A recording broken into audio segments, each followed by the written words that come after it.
Y'all, these are some crazy times we're in right now. Gary talks.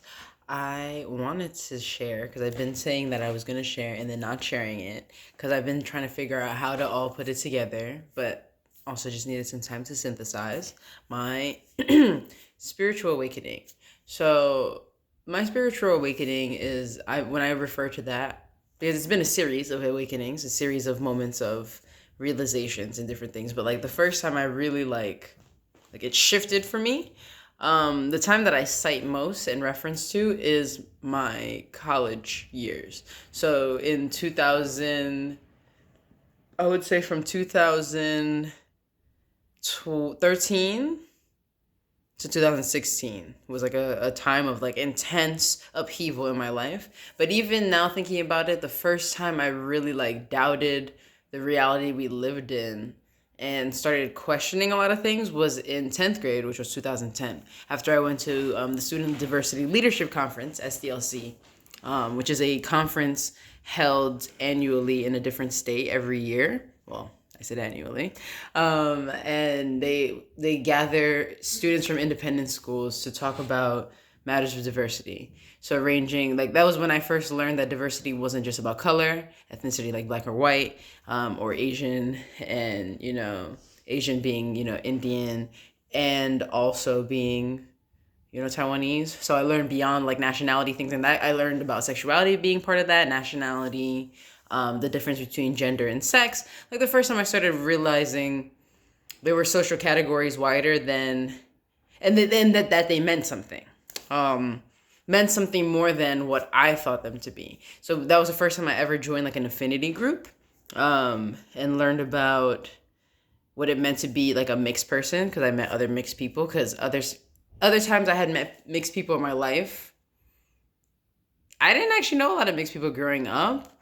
I knew that maybe one or two other people, and it wasn't like a very different experience for me. But most people who met me were like, "Oh my god, that's so cool," and never really like even it was nice to be able to talk to other people about that, like telling people like what you're mixed with, and people are like, "Oh my god, that's so sexy," and I'm like, "That's my parents, so you can bring that to their attention. Thank you." But I guess thank you. Um, so that's like the first time I guess I had like an awareness of something operating larger than myself. So I guess understanding the socialization that we have, the system that we have in America. And I guess in college it was like learning that deeper because I was a sociology major. So I was learning about like how the fabric of the US was woven. It's and then I had in high school I also took like AP European history and US history. So like I've always been fond of history. I've kind of like lost some of it. I definitely want to brush up on a lot of things that I knew, to tie the because it's important. It ties the threads together. It's all connected, but it's all cool perspectives because like they tell one story as history, but then you find out that there's a lot of different ways to tell history, which is why I enjoyed AP US history. My teacher taught us a lot of different things about America, and that was also in 10th grade. So like all of this building up to this point in college. So really the moment that like triggered everything for me, was realizing at the conclusion of my freshman year with a 1.76 GPA that I could no longer try to be a doctor because I was like, this is really not gonna work for me.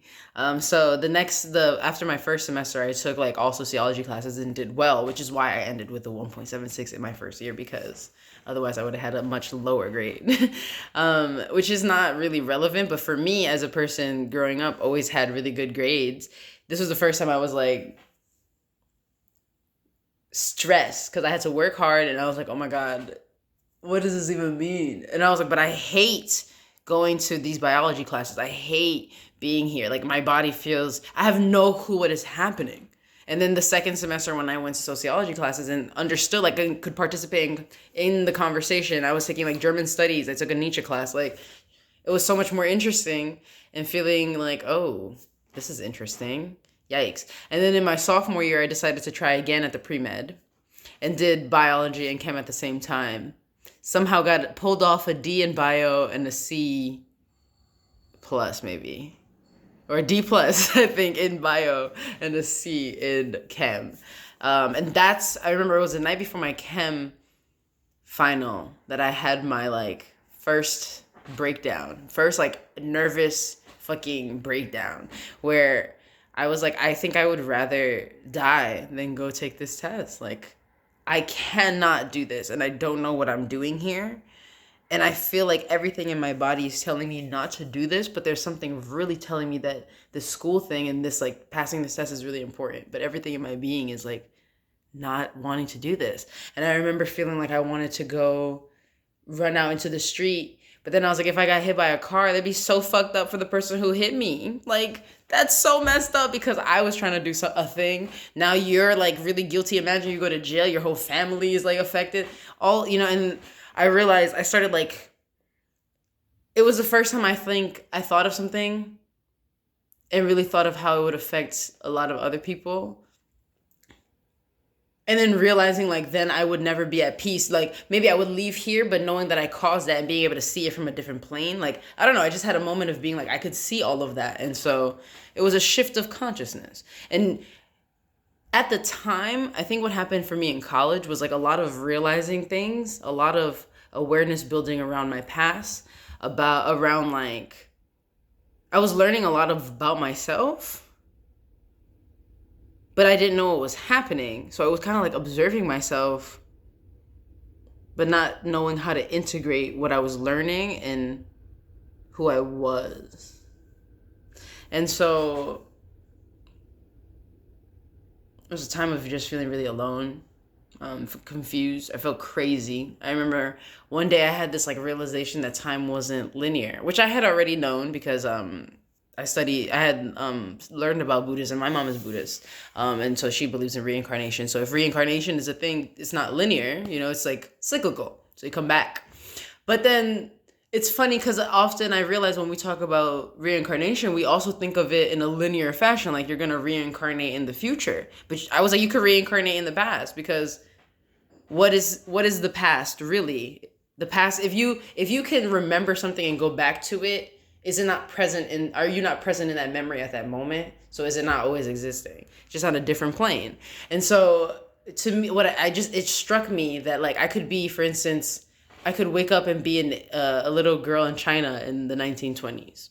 And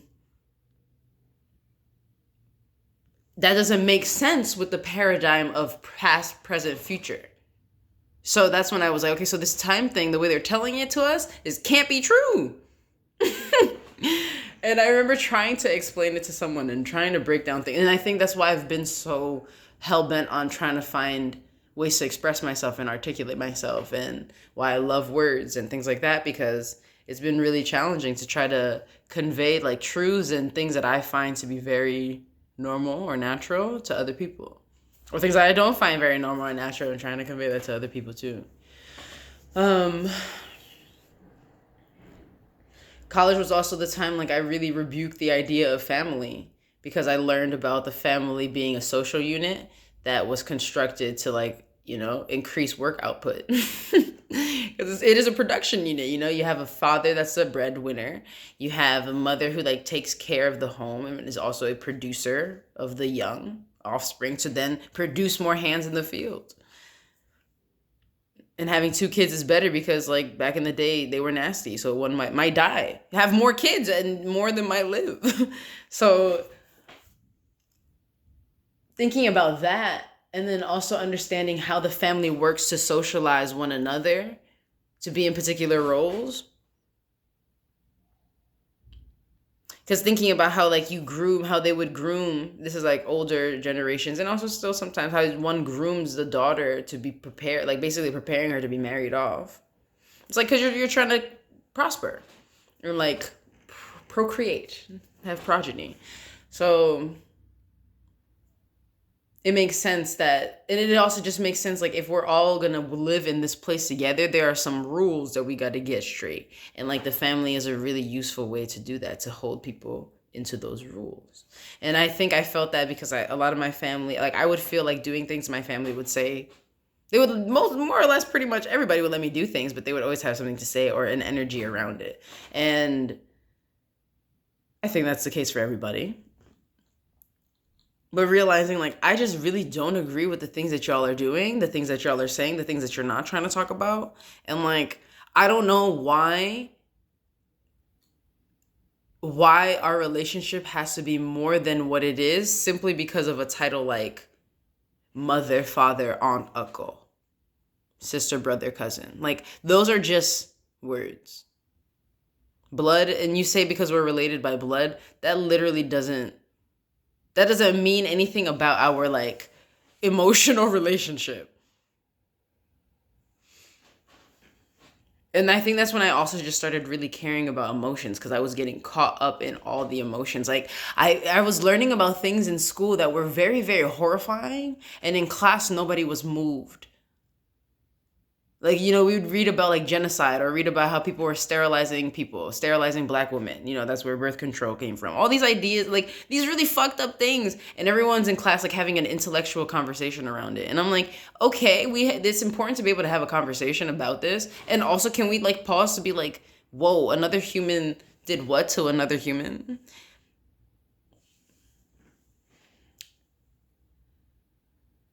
And I started realizing like there's something really wrong here. There's a really big disconnect between people's feelings because nobody ever really wants to talk about how they feel. And I know that as a person who has felt a lot and who at the time was feeling so much, like I was so much for other people because all I wanted to do was feel and all I could do was feel. And people were like, no, but like do something else. Like do something with that. And I'm like, I literally don't know what to do. I'm discovering the pains of the world. And I was feeling so much. And also, such a politically active school, so very opinionated. People worked really hard to make you feel the things. And it wasn't like all horrible things, obviously. It's just like it was very emotional and very challenging. Now looking back on it, I have no like animosity towards those memories. I think it was exactly what I needed to develop the grit because it really put me under a lot of fucking pressure.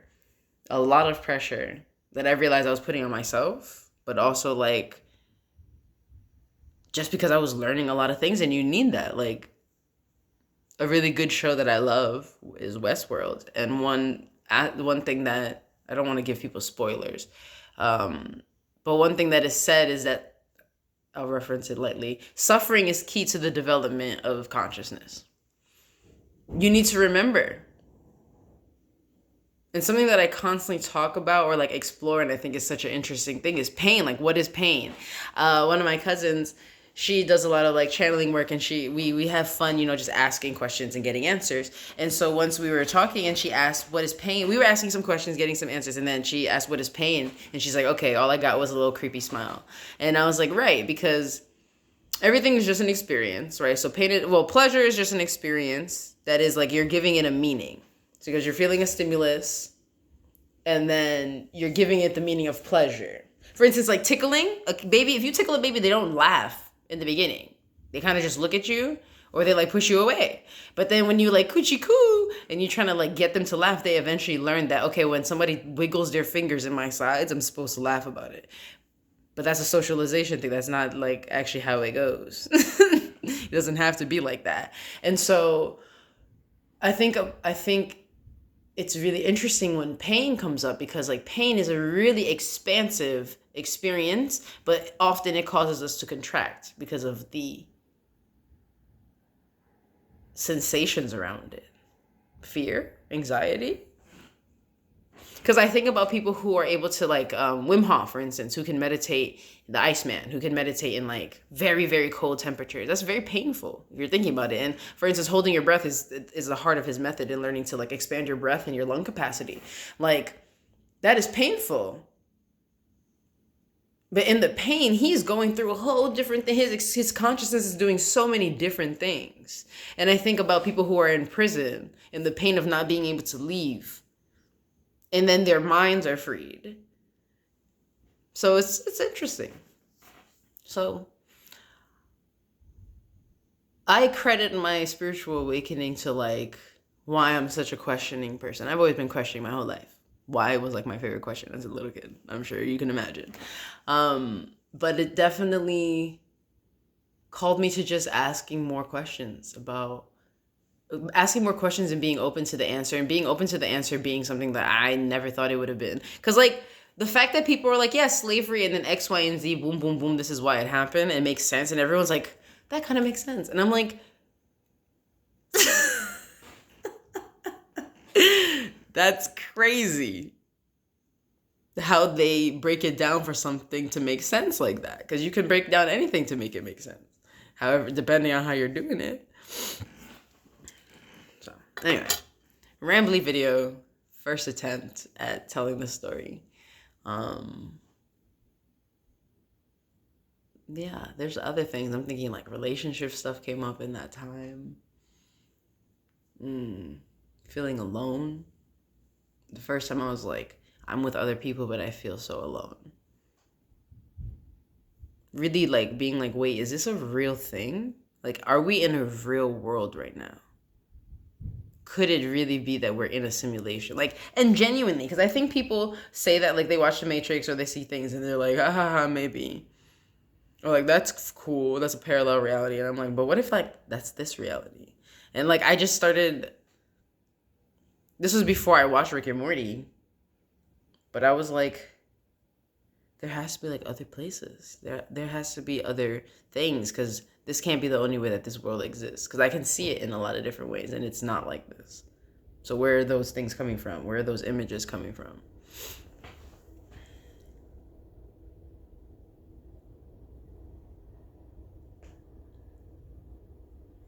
And I think it's really interesting. Like, I'm trying to find ways to share this, and I feel doubtful, and like, I don't really want to share it because it's not my usual stuff that I know what I'm talking about, whatever. I feel like I'm like looking all over the place, not even at the camera. But I feel like it's important because there is an awakening happening, and it looks like a lot of things for a lot of people. So this is like one aspect. This is like the major one that I think of, where everything was like ripped away and I was kind of just spinning and shook. I've had other ones too that were really powerful and empowering, and I'll share those too. But when I think about my major like wake up call, it was in college. And I definitely, after that time, I remember in my senior year, I was trying to do psychic stuff. I was trying to create psi balls, which is like energy balls with your mind. And I was getting really into like telepathy and really excited about really metaphysical things. And then I came across this website that was like, beware of energy vampires. And it was like black background, red font. Like, I was like, okay, I'm good off that. And then I literally just stopped pursuing that. Yeah, because I was doing a lot of like finding things by myself. So yeah, I'm just feeling that it is important to share, even though I feel hesitant in my sharing. So hope that is I'ma go. If anyone else has ever had like a awakening experience, something of that nature, I'd love to hear about it.